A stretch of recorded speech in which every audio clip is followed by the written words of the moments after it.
Dear students, कैसे हैं आप लोग। उम्मीद करता हूं कि आप लोग स्वस्थ होंगे, मस्त होंगे, अपनी पढ़ाई में व्यस्त होंगे। दोस्तों, मैं विनय विश्वकर्मा आपका स्वागत करता हूं आपके अपने चैनल विनय से स्टडी में।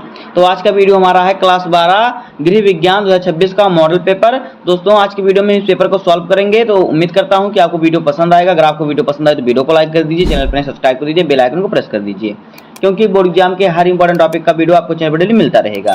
तो ये हमारा 2026 का वायरल पेपर है, ये बोर्ड एग्जाम में पूछा जाएगा। तो देखिए, ये हमारा पेपर है। यहाँ पे आपको ये दिया है पेपर का कोड। समय हमारा होता है 3 घंटे 15 मिनट का और पूर्णांक हमारा होता है 100 नंबर का। गृह विज्ञान का पेपर केवल बालिकाओं के लिए ही होता है। अब देखिए, यहाँ पे आपको अपना अनुक्रमांक लिखना है, यहाँ पे अपना नाम लिखना होता है। अब देखिए, मैं नोट में क्या दिया है। देखिए, नोट में कह रहा है कि प्रारंभ के 15 मिनट परीक्षार्थियों को प्रश्न पत्र पढ़ने के लिए निर्धारित है। यानी जो शुरुआत का 15 मिनट मिलेगा उसमें आपको प्रश्न पत्र को पढ़ना है। निर्देश में दिया है कि सभी प्रश्न अनिवार्य हैं।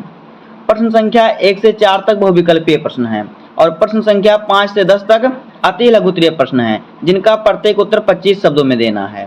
और प्रश्न संख्या 11 से 15 तक लघुत्तरीय प्रश्न है, जिनका प्रत्येक उत्तर 50 शब्दों में देना है। और प्रश्न संख्या 16 से 18 तक विस्तृत प्रश्न है, जिनका प्रत्येक उत्तर केवल 150 शब्दों में देना है, यानी लगभग 150 शब्द में देना है। आगे है, प्रत्येक प्रश्न के सम्मुख उनके निर्धारित अंक अंकित हैं। अब देखिए, हमारा आ गया बहुविकल्पीय प्रश्न। तो देखिए, बहुविकल्पीय प्रश्न में प्रश्न संख्या पहला हमारा क्या है। देखिए, प्रश्न संख्या 1 है कि निम्न में से कौन कार्य व्यवस्था का साधन है। पहला क्वेश्चन है, निम्न में से कौन कार्य व्यवस्था का साधन है। का ऑप्शन है मानवीय अथवा अमूर्त साधन। बी ऑप्शन है, खा ऑप्शन है अमानवीय अथवा भौतिक साधन। और गा ऑप्शन है का और खा दोनों। और घा ऑप्शन है इनमें से कोई नहीं। तो देखिए, इसका सही उत्तर हो जाएगा मानवीय अथवा अमूर्त साधन और फिर अमानवीय अथवा भौतिक साधन। तो यहाँ पे का और खा दोनों सही हो जाएगा। तो इसलिए यहाँ पे ऑप्शन नंबर हमारा गा सही हो जाएगा, का और खा दोनों। उसके बाद देखिए, दूसरा क्वेश्चन है कि गृह की सुव्यवस्था यानी घर की सुव्यवस्था हेतु गृहिणी में कौन से गुण होने चाहिए। ए ऑप्शन है कर्तव्यों का ज्ञान, सॉरी का ऑप्शन क्या है, कर्तव्यों का ज्ञान। और फिर खा ऑप्शन है कार्य कुशलता यानी कार्य को कुशल पूर्वक जानना। गा ऑप्शन है परिश्रमी और घा ऑप्शन है इनमें से सभी। तो देखिए, इसका सही उत्तर हो जाएगा इनमें से सभी।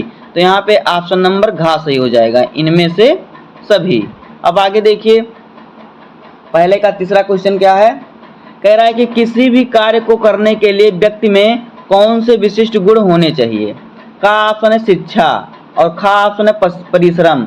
गा ऑप्शन है प्रतिभा व कौशल और घा ऑप्शन है इनमें से कोई नहीं। तो देखिए, इसका सही उत्तर हो जाएगा इनमें से क्या है, इनमें से सभी। देखिए, क्योंकि किसी भी कार्य को करने के लिए शिक्षा, परिश्रम और प्रतिभा और कौशल होना जरूरी है। तो यहाँ पे ऑप्शन नंबर घा सही हो जाएगा, इनमें से सभी।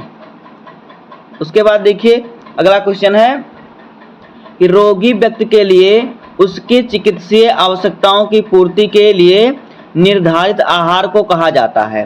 का ऑप्शन है सस्ता एवं स्वादिष्ट आहार और खा ऑप्शन है संशोधित आहार। गा ऑप्शन है अल्प आहार और घा ऑप्शन है नियमित पौष्टिक आहार।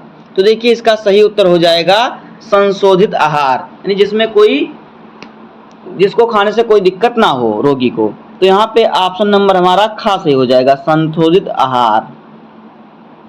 अगला क्वेश्चन देखिए क्या है। पहले का 5वां क्वेश्चन है कि उत्तम पोषण तथा स्वास्थ्य में का ऑप्शन है घनिष्ठ संबंध है। खा ऑप्शन है उत्तम पोषण तथा स्वास्थ्य दो अलग बातें हैं। और गा ऑप्शन है उत्तम पोषण का स्वास्थ्य से कोई संबंध नहीं है। और घा ऑप्शन है केवल उत्तम पोषण आवश्यक है। तो देखिए, इसका सही उत्तर हो जाएगा घनिष्ठ संबंध है। उत्तम पोषण और स्वास्थ्य में क्या है, घनिष्ठ संबंध है। तो यहाँ पे ऑप्शन नंबर का सही हो जाएगा। अब आगे देखिए, दूसरे का पहला क्वेश्चन हमारा क्या है। दूसरे का पहला क्वेश्चन है कि विभिन्न संघटकों को मिलाकर तथा संसाधित करके तैयार किए जाने वाले खाद्यों को किस वर्ग में रखा जाता है। का ऑप्शन है संश्लेषित खाद्य और खा ऑप्शन है चिकित्सीय खाद्य और गा ऑप्शन है फार्मूलाबद्ध खाद्य और घा ऑप्शन है खाद्य व्युत्पन्न। तो देखिए, इसका सही उत्तर हो जाएगा फार्मूलाबद्ध खाद्य। तो यहाँ पे ऑप्शन नंबर गा सही हो जाएगा, फार्मूलाबद्ध खाद्य। अगला क्वेश्चन देखिए क्या है। अगला क्वेश्चन हमारा है कि निम्न में से खाद्य पदार्थों के भौतिक संकट हैं। का ऑप्शन है पत्थर खा ऑप्शन है बटन, और गा ऑप्शन है कील, और घा ऑप्शन है ये सभी। तो देखिए इसका सही उत्तर हो जाएगा ये सभी। तो यहाँ पे ऑप्शन नंबर घा सही हो जाएगा। आगे देखिए अगला क्वेश्चन हमारा है दूसरे का तीसरा वाला कि अधिकांश बच्चों का पालन पोषण होता है। का ऑप्शन है क्रेच में, और खा ऑप्शन है अपने ही परिवार में, गा ऑप्शन है नानी के साथ, और घा ऑप्शन है आसपास के घरों में। तो देखिए इसका सही उत्तर हो जाएगा अपने ही घरों में, क्योंकि अधिकांश बच्चों का जो होता है पालन पोषण अपने ही घर में होता है। तो यहाँ पे ऑप्शन नंबर खा सही हो जाएगा। उसके बाद देखिए अगला क्वेश्चन है कि भारत में पहला SOS गांव कब स्थापित किया गया था। का ऑप्शन है 1954 में, खा ऑप्शन है 1947 में, और गा ऑप्शन है 1968 में, और घा ऑप्शन है 1964 में। तो देखिए इसका सही उत्तर हो जाएगा 1964 में। तो यहाँ पे ऑप्शन नंबर हमारा घा सही हो जाएगा 1964।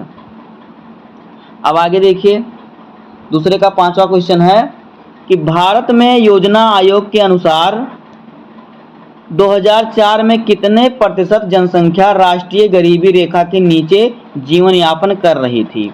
का ऑप्शन है 16%, और खा ऑप्शन है 32.8%, गा ऑप्शन है 37.2%, और घा ऑप्शन है 39.5%। तो देखिए इसका सही उत्तर हो जाएगा 37.2%। तो यहाँ पे ऑप्शन नंबर गा सही हो जाएगा 37.2%।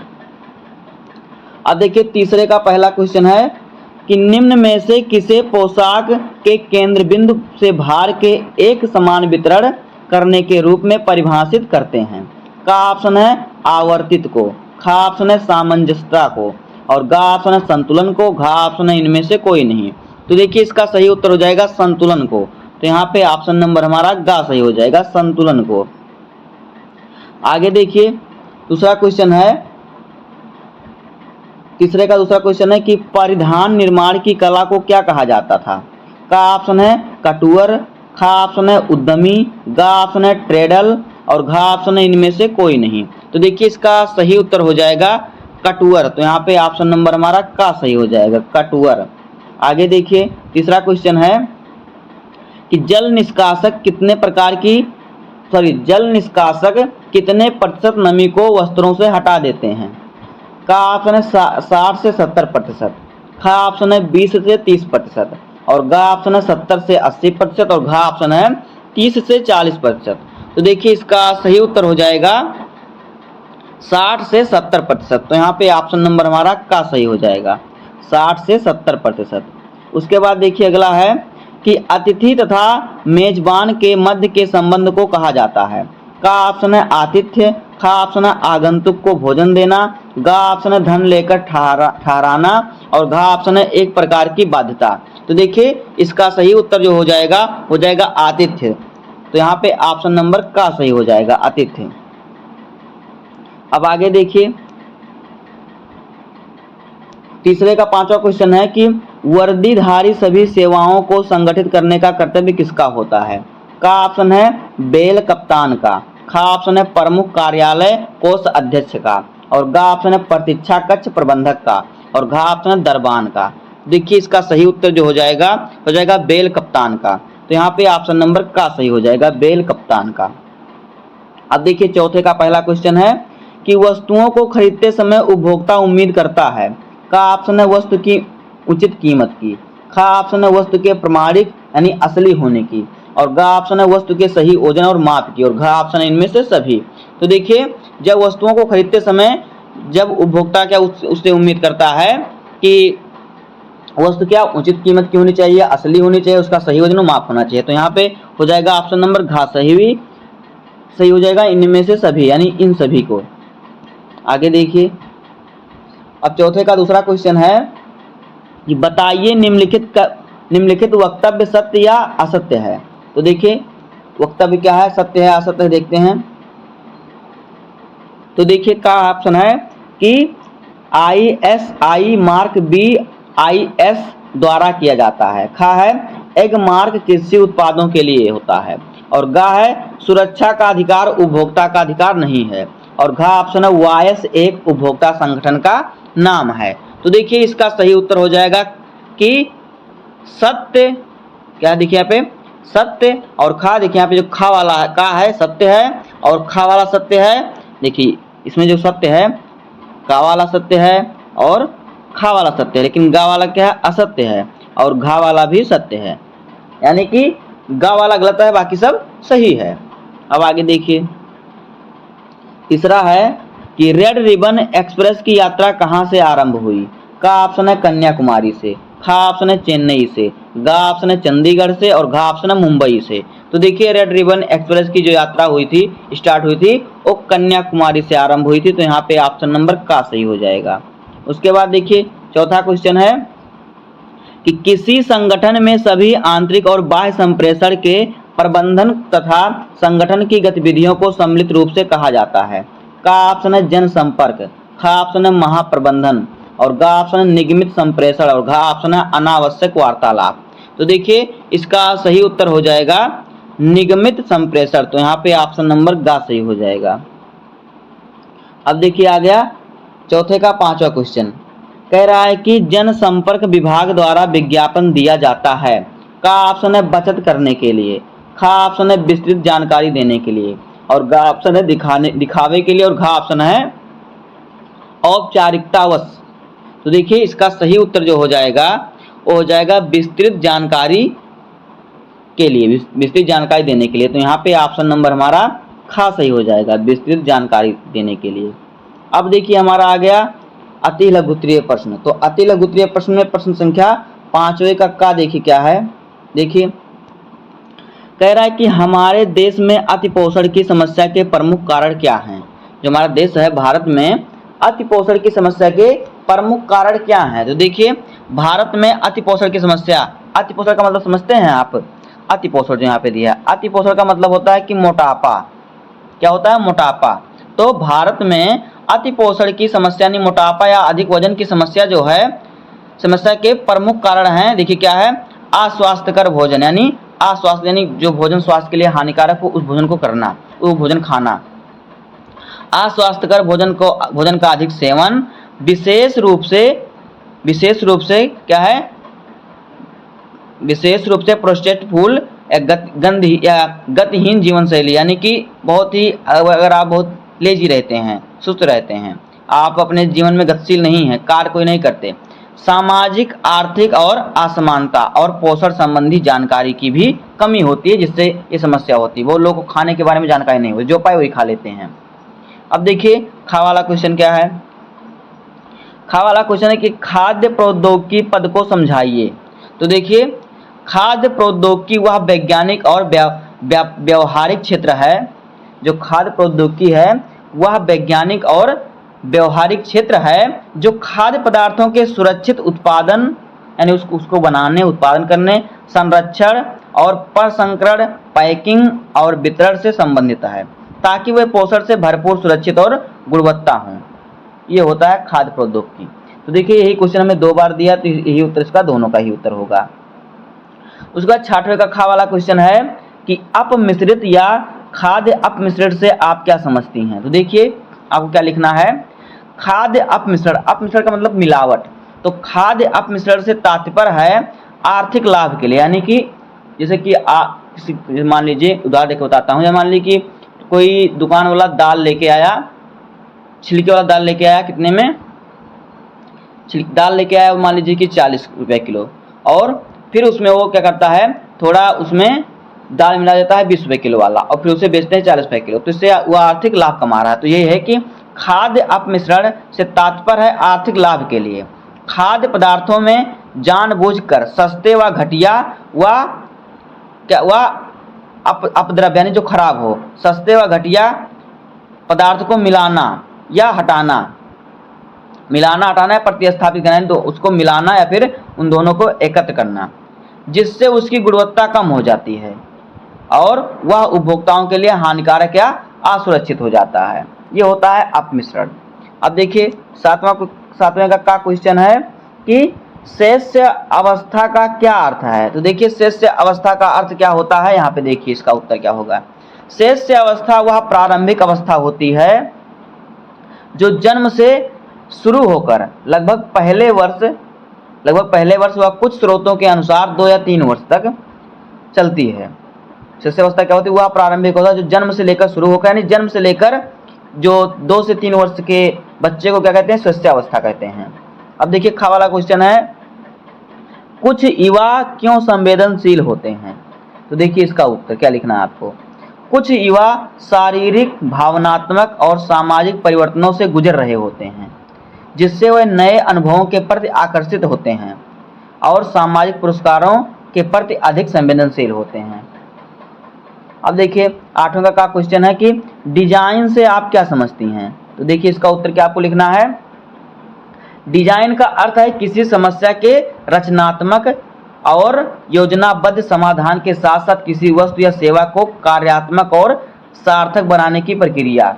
जो डिजाइन होती है, जैसे मान लीजिए किसी का कपड़ा फट गया है, अब उस कपड़े पे वो डिजाइन बना देंगे जिससे वो जो फटा है वो ढक जाएगा। तो इससे क्या होगा, जो डिजाइन बन जाएगा, इससे क्या होगा, उसके जो फटा था उसका समाधान भी हो गया और साथ साथ में वस्तु भी अच्छी बन गई। देख लीजिए कि कोई शरीर पर कट जाता है, जल जाते हैं, तो वहाँ पर टैटू बनवा लेते हैं जिससे वो छिप जाए, यानी कि वो किसी को देखने पे लगे कि एक प्रकार का क्या है, एक प्रकार का ये क्या है, डिजाइन है, लेकिन अंदर से क्या वो कट गया था, उसे छिपाने के लिए बनाया गया है। तो डिजाइन ही होता है कि डिजाइन का अर्थ है किसी समस्या के संरचनात्मक योजनाबद्ध समाधान के साथ साथ किसी वस्तु या सेवा को कार्यात्मक और सार्थक बनाने की प्रक्रिया है। अब देखिए खा वाला क्या है कि चिरसम्मत यानी कि क्लासिक शैली क्या है? क्लासिक शैली क्या होता है? देखिए चिरसम्मत यानी कि क्लासिक शैली का अर्थ है भौतिक विज्ञान में क्लासिक भौतिकी से है। क्या है? क्लासिक भौतिकी से, जिसमें बड़े कणों और स्थूल परिघटनाओं का अध्ययन न्यूटन के नियमों और अन्य सिद्धांतों पर आधारित होता है और जो क्वांटम और सापेक्ष प्रभावों से क्या होती है, स्वतंत्र होती है। ये होता है चिरसम्मत क्लासिक। क्या होता है? जो भौतिकी से, जो भौतिक पे न्यूटन के नियम और अन्य सिद्धांतों पर आधारित होता है। अब आगे देखिए 9 नंबर क्वेश्चन क्या है। 9वें कक्षा वाला क्वेश्चन है कि एक व्यावसायिक या औद्योगिक धुलाई घर में विभिन्न विभागों की व्यवस्था कैसे की जाती है? तो देखिए एक औद्योगिक धुलाई घर में विभागों की व्यवस्था आमतौर पर कपड़े प्राप्त करने, हटाने, धोने, सुखाने, प्रेस करने और पैक करने जैसे चरणों के अनुसार की जाती है। जैसे कि मान लीजिए धोने के लिए कोई और विभाग है, मतलब वहाँ पे धुलाई होता है, सुखाने के लिए कोई और विभाग है, फिर छाटने के लिए मतलब हटाने के लिए कोई और विभाग है, पैकिंग के लिए कोई और विभाग है, प्रेस करने के लिए कोई और विभाग है, सुखाने के लिए कोई और विभाग है। तो इस प्रकार से होगा, इसका विभाग की व्यवस्था की जाती है। अब देखिए खा वाला क्वेश्चन है 9 नंबर का कि उपभोक्ता कौन होता है? तो देखिए उपभोक्ता कौन होता है।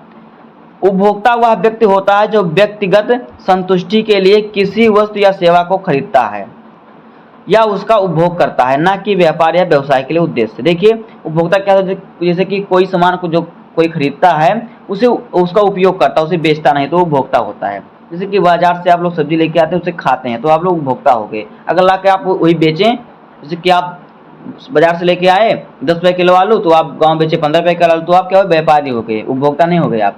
अगर आप उसको ला के खा रहे हैं तो वो उपभोक्ता हो गए आप। अब देखिए 10वें का क्वेश्चन है कि आज के समय में निगमित संप्रेषण का क्या महत्व है? तो इसका उत्तर देखिए आपको क्या लिखना है। आज के समय में निगमित संप्रेषण का महत्व अत्यधिक है, क्योंकि यह संगठन की प्रतिष्ठा और ब्रांड निर्माण के लिए आवश्यक है। आंतरिक और बाहरी दर्शकों के साथ भरोसामंद और पारदर्शी संबंध बनाता है, कर्मचारियों को तथ्यों से जोड़ता है और लाभ कमाता है। निगमित संप्रेषण, मान लीजिए आप कपड़ा खरीदने जा रहे हैं, तो आप बोलते हैं कि एडिडास का कपड़ा लो, क्योंकि वो क्या है, ब्रांड है, ओरिजिनल है, वो क्या है, भरोसेमंद है।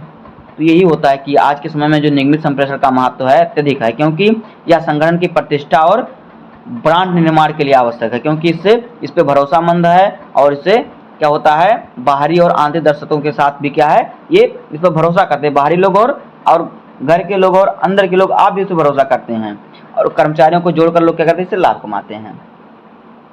खा वाला है कि बूल मार्क का चिन्ह किन वस्त्रों को दिया जाता है? तो देखिए बूल मार्क का चिन्ह उन ऊनी वस्त्रों को दिया जाता है। क्या? उन ऊनी वस्त्रों को दिया जाता है जो वस्त्रें धागों, ऊनी देखभाल उत्पादों, ऊनी आंतरिक सज्जा की वस्तुओं को दिया जाता है। किसको? ऊनी वस्त्रों, धागों, ऊनी देखभाल उत्पादों और ऊनी आंतरिक सज्जा की वस्तुओं को दिया जाता है जो वॉलमार्ट कंपनी द्वारा निर्धारित उच्च गुणवत्ता मानकों को पूरा करते हैं। तो दोस्तों इस प्रकार से हो जाएगा इन सभी क्वेश्चनों का आंसर। अब देखिए हमारा आ गया लघु उत्तरीय प्रश्न। तो लघु उत्तरीय प्रश्न हमारा 11 नंबर प्रश्न है कि खाद्य विज्ञान से आप क्या समझती हैं। तो यह क्वेश्चन आपका 4 नंबर का है। उसके बाद देखिए हमारा 12 नंबर क्वेश्चन है कि देखभाल की वह कौन सी विभिन्न अवस्थाएं हैं जिनकी आवश्यकता छोटे बच्चों को हो सकती है। तो ये सभी क्वेश्चन आपके 4-4 नंबर के, इन सभी को आपको तैयार कर लेना। अगर इन सभी का उत्तर आपको मालूम नहीं है तो आप कमेंट में बताइएगा, हम सभी क्वेश्चनों का आंसर बता देंगे आपको लिखित में। 13 नंबर क्वेश्चन है कि भारत सरकार की समेकित बाल विकास सेवा क्या है, संक्षेप में लिखिए। उसके बाद उपभोक्ता शिक्षा के अर्थ एवं महत्व का उल्लेख कीजिए। आगे विकास संचार की 2 विशेषताएं लिखिए। तो इन सभी क्वेश्चनों को आपको सॉल्व कर लेना है। अब देखिए आ गया विस्तृत उत्तरीय प्रश्न। तो यहाँ पे हर प्रश्न आपका 6 नंबर का है और आपको यहाँ पे 6 क्वेश्चन दे रहेंगे, 6 में से आपको 3 क्वेश्चन को सॉल्व करना होगा। तो देखिए 16 नंबर क्वेश्चन है वह कौन कौन से तरीके हैं जिनमें कार्य को समझा जा सकता है। तो यह क्वेश्चन भी आपका 6 नंबर का है। अथवा करके दिया है कि स्वास्थ्य की देखभाल से क्या आशय है, हमारे देश में स्वास्थ्य देखभाल की क्या व्यवस्था है। तो इन दोनों क्वेश्चनों में से आपको एक ही क्वेश्चन सॉल्व करना होगा, यहाँ से आपको मिलेंगे 6 नंबर। उसके बाद देखिए 17 नंबर क्वेश्चन है बच्चों, युवाओं, वृद्धजनों के संस्थानों और कार्यक्रमों के प्रबंधन में करियर बनाने के लिए आपको जिन कौशलों और जानकारी की आवश्यकता होगी उसके बारे में बताइए। तो यह क्वेश्चन भी आपका 6 नंबर का है। अथवा करके दिया कि वस्त्र डिजाइन के सिद्धांतों का वर्णन कीजिए। तो भी इन दोनों क्वेश्चनों में से भी एक ही क्वेश्चन सॉल्व करना होगा, यहाँ से भी आपको मिलेंगे 6 नंबर। उसके बाद देखिए लेकिन आपको क्या करना, तैयार करना है दोनों क्वेश्चनों को, लेकिन बोर्ड एग्जाम में इस प्रकार से आए तो आपको एक ही क्वेश्चन को करना होगा। 18 नंबर क्वेश्चन है वस्त्रों की धुलाई के मुख्यतम उपकरण के रूप में धुलाई मशीन का विस्तृत विवरण दीजिए। अथवा करके दिया जनसंपर्क गतिविधियों के प्रमुख क्षेत्रों का वर्णन कीजिए। तो आप तैयार तो करेंगे दोनों क्वेश्चनों को घर पे, लेकिन बोर्ड एग्जाम में आपको दोनों में से कोई एक ही सॉल्व करना होगा। तो दोस्तों इसी प्रकार से होगा 2026 का गृह विज्ञान का पेपर। उम्मीद करता हूं कि आपको वीडियो पसंद आया होगा। अगर आपको वीडियो पसंद आए तो वीडियो को लाइक कर दीजिए, चैनल पर सब्सक्राइब कर दीजिए, बेल आइकन को प्रेस कर दीजिए, क्योंकि बोर्ड एग्जाम के हर इंपॉर्टेंट टॉपिक का वीडियो आपको चैनल पर डेली मिलता रहेगा। तो मिलते हैं किसी नेक्स्ट वीडियो में, तब तक के लिए धन्यवाद। जय हिंद।